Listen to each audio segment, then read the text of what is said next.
Hello everybody, welcome to another episode of Cooking with Grace and Brian. Today I will be making creme fraiche.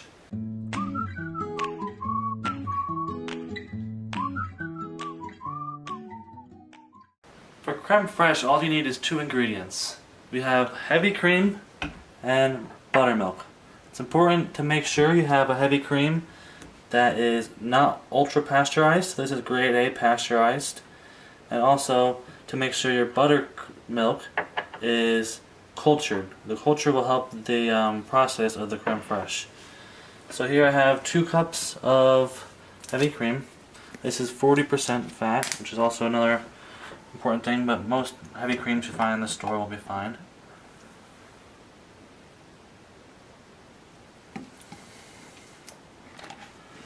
And so for this process, I'm just using cold cream. If you want to speed up the process, I've heard of people heating up the cream to speed up the process. So here we have 3 tablespoons of cultured buttermilk.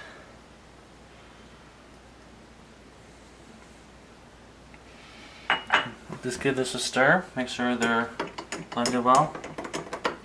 So we're going to let this sit out at room temperature for approximately 24 hours. Now my kitchen is pretty cold. It's probably about 65 degrees right now. So I might let this go a little longer, depending. I have a coffee filter here that I cut out to the shape of the cup. I'm just going to hold it down with this rubber band so no particles get in here. I have to wrap it around.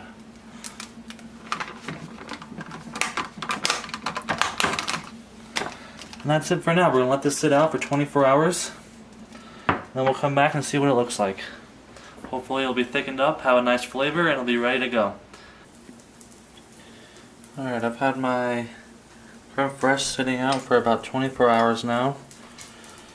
I'm going to take the top off and see how it looks.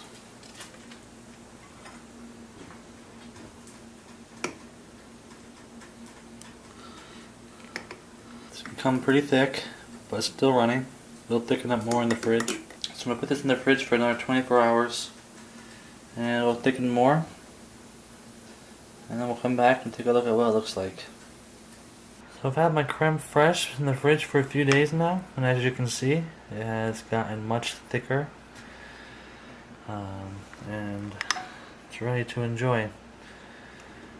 There's lots of uses for this. Has a great flavor. Definitely reminds me somewhat of sour cream, but still a different, stronger flavor. Delicious. Yeah, that's good. Thanks for watching another video of Cooking with Grace and Brian, and we'll see you next time.